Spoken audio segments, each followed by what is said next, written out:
Mhm.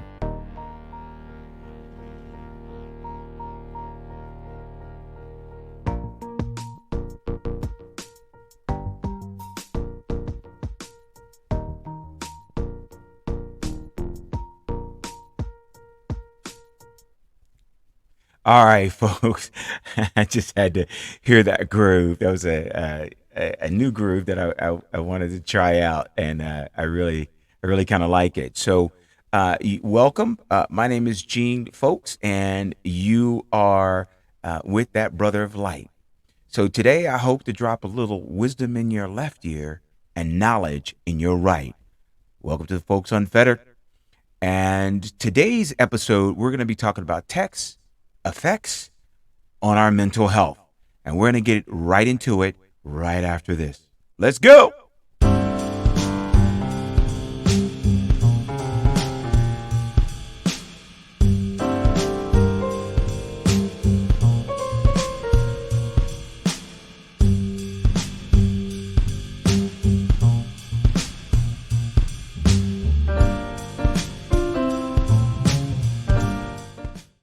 All right. All right. So here we go, folks. So, I wanted to discuss this topic, and because I believe that from my own research and doing my own homework, and even using technology in my daily life, I began to wonder how our mental health is being affected by our dependency and our usage of technology. And so I wanted to just address that here for a little bit and have a discussion about that. This month we're going to be talking about mental health. I have an exciting episode coming up on July 4th with Dr. Pat Malone.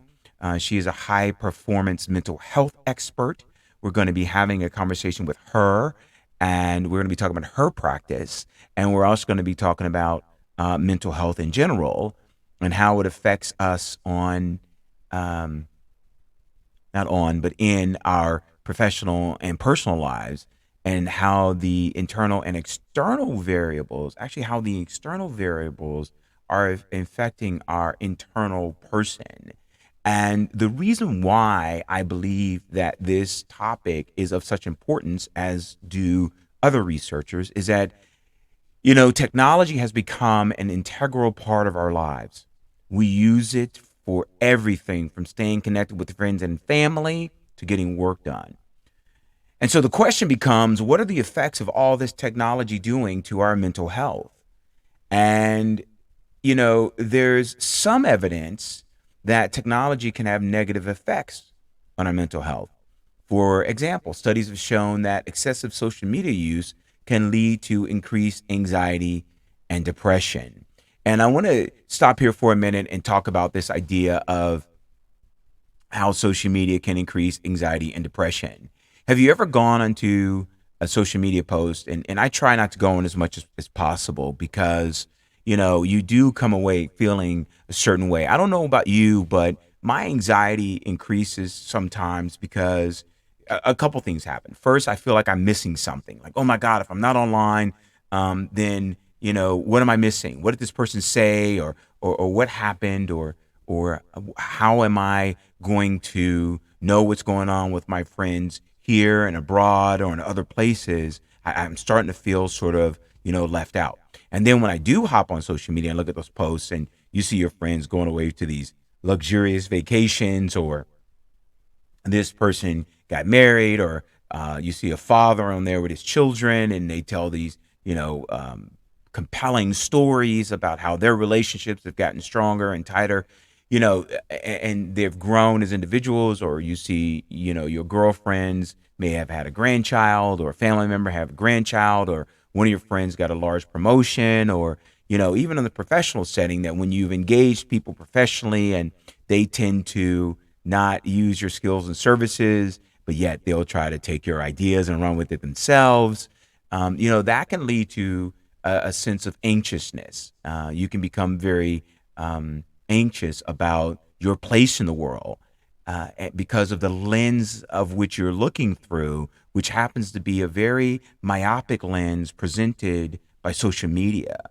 And then if you don't have a healthy grasp on that concept, that can lead to depression, which we know that depression can lead to more serious complications, not to lead to self harm or a despondency or a sense to feel somewhat, disconnected. And the reason for this is because social media can make us compare ourselves to others and feel like we're not good enough, right?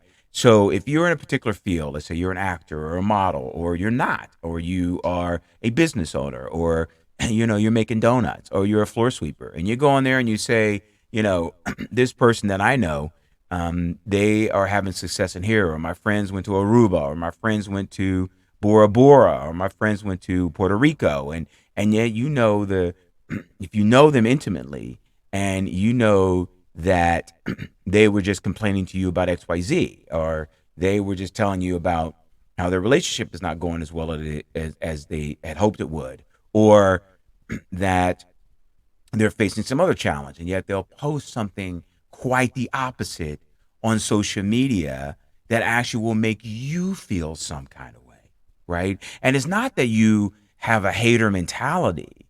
It's just that you have to be able to discern between what is real from what is artificial. And I'll dive on here for a second. I also believe that artificial intelligence is going to make this more complicated. I was looking at a couple of photos on a social media site, and I can't remember which one it was. And I had to stop for a second because they had posted this picture of this attractive woman on there. And I had to stop and look because of all of the advances that we're making in technology. Was I looking at a real person, or was I looking at a computer generated individual? And, that is something that most of us have not had to think about before. That is this what they call a deep fake? Or is this something that is real? And that is one of the challenges with social media, right? That is one of the challenges that technology is going to present us with. Can we actually believe what we see with our eyes? Like we really are. Are we really starting to question the fabric of what reality really is?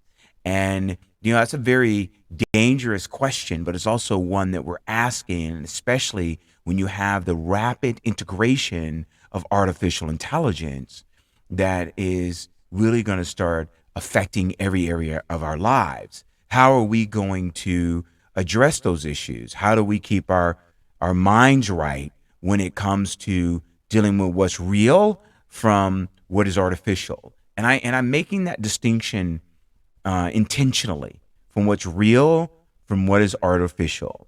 Artificial sugar is not real sugar, right? Grown out of the ground, and something you get off a stalk, and you kind of shave it down that way. But I think that the lines of reality and virtual reality are becoming more and more blurred, and I'm not sure we as humanity, if we're quite ready for that. And so, to that point, the easy access of social media that gives us this sense that we have access to people that we normally wouldn't have access, and somehow every voice matters, which it should. But we're gonna have an opinion on all these different topics. That can lead to cyberbullying, which can have a devastating impact on mental health. And I want to stop here for a minute and talk about the cyberbullying piece. And I'm going to bring up a couple of things that I would like to address. The one is that a couple of cases in how cyberbullying and bullying can affect us. Whenever I think of cyberbullying, you start thinking about the youth, start thinking about the younger generation and below. But really, cyberbullying has actually been distributed across age groups and has really been used in the professional sector more than anything, regardless of what the agenda is that people are being bullied. I'll give you an example. If you remember the case between Johnny Depp and Amber Heard, everybody had something to say about it. It didn't matter what the truth was. The issue was that the court of public opinion, that everybody jumped on and made a comment and a statement, and they had a perspective about an intimate relationship they had nothing, that they didn't have any firsthand knowledge about. That because of the legal case, that they were presented with a snippet of what they believe to be an entire relationship. And I said this years ago. I said that, Google doesn't give you the whole story. It may give you a snapshot, and you may take that snapshot and think you know exactly what happened, but that's not what happens, right? And so with these effects of cyberbullying, what can happen is it can affect your career. It will affect your reputation. Um, it will affect your if you work for someone else, it would affect your employment. It will affect you socially, because if someone levies an accusation against you, then that exposes you to other people who may have more nefarious intentions to lodge those allegations against you. I'll give you a second case, and that is the one that's currently happening, which is Jonathan Majors. And Jonathan Majors was accused of domestic violence, and subsequently he was arrested, and he was obviously released on bail, and he lost his manager, I believe, and he lost his representation. And there were two organizations that stood by him. One was Disney, one Marvel, and his attorneys kept saying, he was fortunate enough to have the financial resources to afford a really good attorney, kept saying that you guys don't know the whole story. And that's fine. Now, there's new evidence that came out that his legal team had presented that said that the quote unquote alleged victim had actually been led by the police to make an accusation, um, which she did. And they presented evidence that ended up with his alleged accuser being arrested for abusing him. Now, prior to this information that's only released in the last 2 or 3 days, Mr. Majors had remained silent. But prior to that, because of the accusation, he lost representation. His marketing for several movies that he's been involved in has been limited, if done at all, while the legal case is going on. And because of the impact of the rapid rate at which information is now disseminated across the internet, that there's now an asterisk next to Mr. Majors' name. That there are those individuals that are also going to question whether or not Mr. Majors, in fact, had anything to really do with these accusations or not. And that's where I believe that technology and our access to technology can have a really negative effect on what we believe or perceive that we think can be made to be truthful. And these are just several high profile cases. Think about the cases where it's not high profile. Think about the cases where the person doesn't have the financial resources to defend themselves. Think about where someone is using your let's say something gets out on you on the internet from years ago, and a person attaches themselves to you, and on the surface they seem to pass muster, and yet they know that they have a sort of a silver bullet if you quote unquote get out of line, right? You can use technology and information that is put on some of these platforms to really bully a person into being taken advantage of, whether that's financially, whether that's taking somebody's property, whether that's hiding a a crime, whether it's a business crime or a personal crime, or you can exaggerate an accusation to the point to where you silence that person and then make yourself look like the victim. And I do believe that we live in a country that allows us to become more victims than anything. We have a really victim mentality in this country right now, and I have an issue with that. And a lot of that is led by this idea that we can comment and levy our opinion on other people, because we have access to technology, and that is a form of cyberbullying. That is a form of, really negatively affecting someone's mental health, because you may feel a certain way about them, or maybe they didn't speak to you that morning, and so you say, oh yeah, I remember when he came in the office and he having a conversation with me. And the person that is, if you can imagine that, you can't say that Mr. Majors is not having, or being devastated from a mental health perspective because of these accusations lodged against him. Even um, Johnny Depp and Amanda Heard, some people were saying some things about her as well that could have effects on her or mental health, which it came out, to be during that case that she actually did have mental health issues, and so that came to be an issue. And even it's interesting because even in Jonathan Majors' case, it came out to be that the woman that made these accusations against him was having a mental health crisis. The problem is that once technology had gotten a hold of the story, then it spread like wildfire. Instead of us holding back and saying, let's see if there's any legs to this, the legal system, law enforcement, we were quick to act, which is not necessarily a bad thing, but we were quick to act and make an assertion that is going to have long term effects on a person's career and their legacy. And, that really makes living in this world and how you interact with other people somewhat precarious. At least it can, right? Because there's no magic bullet or magic pill to know if someone's mentally healthy or not. I've seen, I'll give you an example. I was having lunch with a gentleman that was very professional.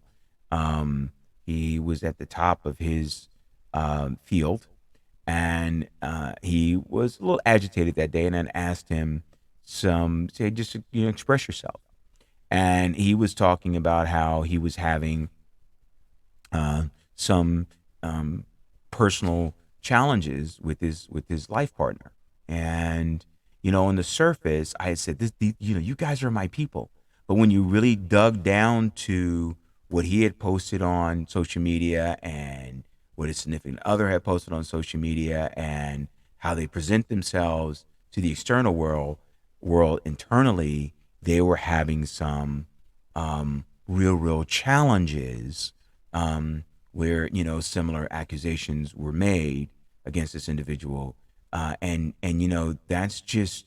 And I didn't say anything because I wasn't there. I didn't know what it was. I understand it, and I think that it's.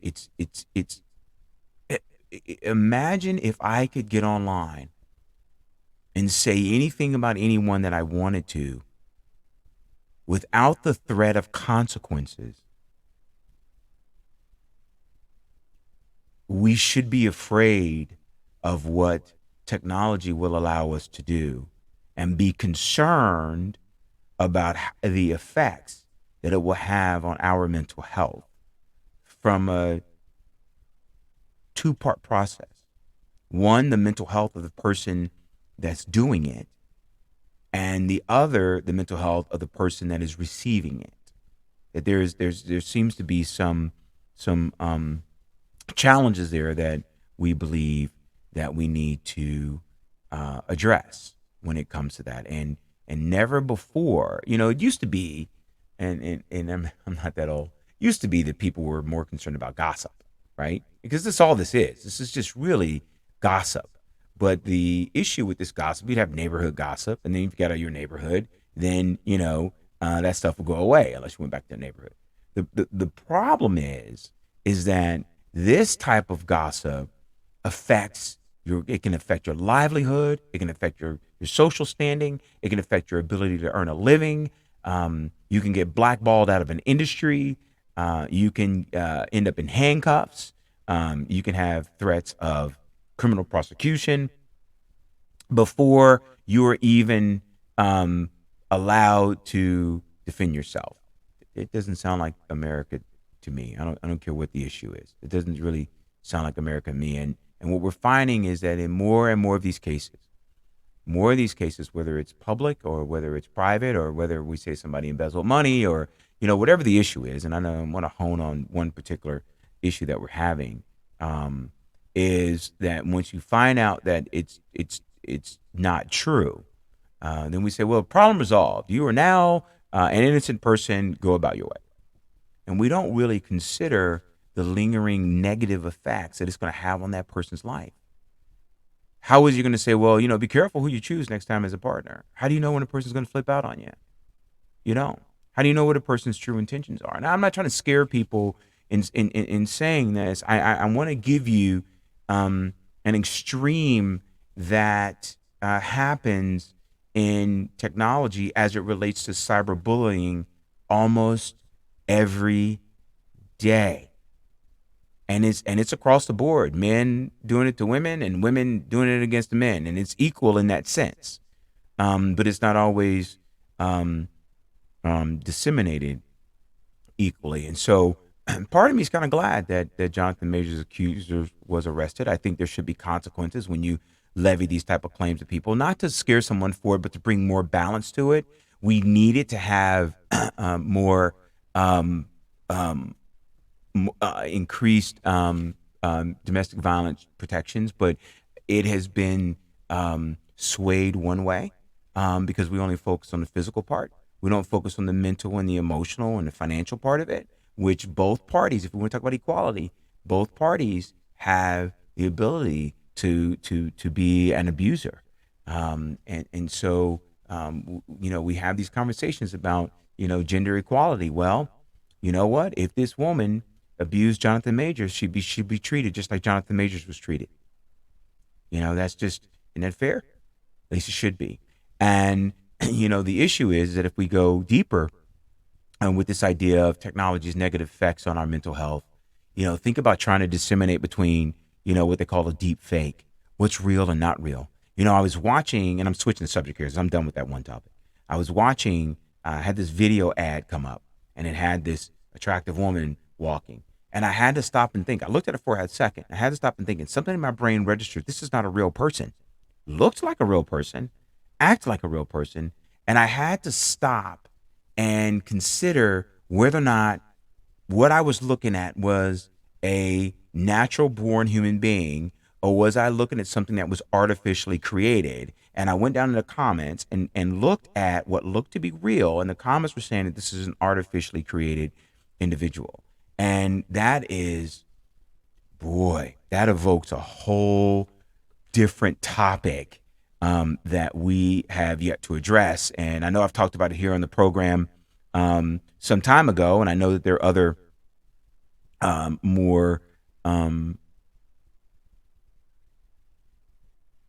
intelligent people that have really having this conversation about being concerned about how we integrate technology into our daily lives.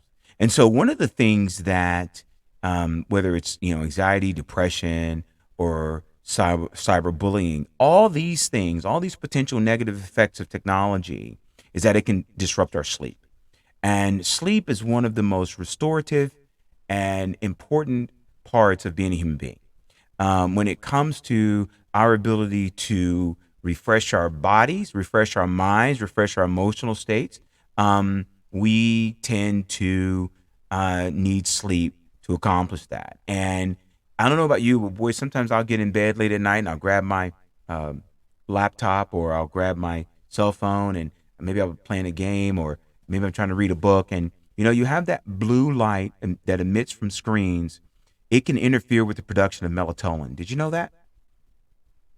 And melatonin is a hormone that helps us sleep. So when you disrupt the production of melatonin, now all of a sudden you need sleep aids like Ambien or some other sleep aid to help you get to sleep at night, because you're just not sleeping. And if you lack sleep, if you don't get the proper amount of sleep, then that can lead to problems like insomnia and fatigue, which can contribute to, mental health problems. And if you're tired, you become cranky, you become short, your attention span becomes um, more broken, more choppy. You're not able to retain information, and so there's a lot of other things that pose negative effects on our mental health. Now, technology can also have positive effects on our mental health. For example, there are online therapy can make it easier for people to assess mental health care. I'll share that with you that I had my mental health via video. I do talk to a uh, a veteran sponsored mental health professional because I've suffered from PTSD and anxiety. I've managed it pretty well. You wouldn't know it externally because I have um, mental and emotional safeguards in place to manage that, and that's becoming stronger every day. It can also make it easier for people in rural areas to have access to mental health professionals. I think there are several online therapy groups that are really marketing themselves so people can actually get the help that they need. There are a number of apps and games that can be used to help people manage stress, anxiety, and depression. I'm not a big gamer like PlayStation, Xbox, or any of that other stuff. I used to be, but I do have my little games. You see the person playing Candy Crush or chess or dominoes or spades or poker or something like that, just to give myself a mental break um, on that. And so that is one of the positive effects that technology can have on our mental health. The other thing too is, and I've had conversations with psychologists and authors of books, um, and one of the things that will help, I believe, based on my research, people to deal with the effects of technology on our mental health and the negative effects, particularly, is to um, remain emotionally agile.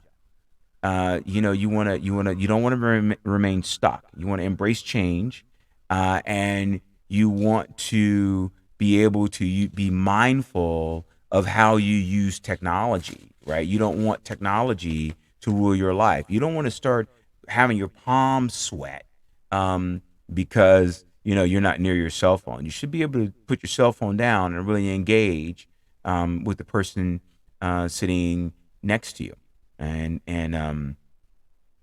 that's one of the things that we want to address as well. You know, one of the things that I would also like to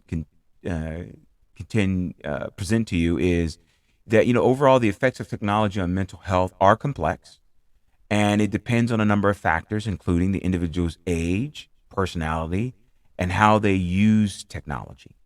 The key takeaway here is that you want to be aware of the potential and negative effects of technology and to use it in moderation.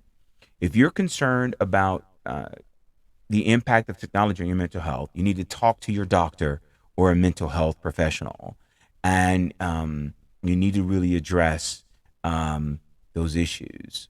And while technology can have both a positive and negative effect on our mental health, one of the biggest problems of technology is that it can be addictive. Never really thought about that one, right? Technology can get very addictive. We get a dopamine hit every time we check our phone or social media. There's that sense of like anticipation, which can lead us to use these platforms more and more. There was a news special that talked about the creators of these platforms, and they said they don't use them. They don't allow their children to use them. In some cases, they don't even have their own accounts to use them. I've got some friends of mine that don't use them either, and so I will heed their warning, and I try to limit my use of them. because there's the psychological piece of this and the scientific piece of this, that that this can lead to problems like anxiety and depression, as well as problems with sleep, right? So, excuse me. So this becomes, one of the challenges that we want to consider how we want to do this. I'm gonna start wrapping this up, and I want to say this. Everything is about moderation. When you know that technology is rapidly taking over our lives in a way, and being used in a way that most of us could have only imagined, then we want to be able to use technology in a mindful way. You want to be aware of how it's affecting you and take breaks when you need them. If you find that you're using technology in a way that's causing you problems, I would highly recommend you to talk to your doctor or a mental health professional. And in giving you that advice, I want to remind you that on July 4th, here on Folks Unfettered, we're going to be having a conversation with a with a high performance mental health expert, Dr. Pat Ballone, talking about mental health, how to um, integrate from a holistic standpoint our what we eat, how we think, how we speak, and how we act, to become high performers. And I'm gonna bring this topic of conversation up to her to get her expert opinion about tech's effects on our mental health. Well, folks, that's it for this episode of Folks Unfettered. I hope that you will do your homework and research and join us on the next episode of our program as that's coming up. And I know that today is Thursday. We usually give out our episode on a Wisdom Wednesday. I have been engaged in other products and so in other projects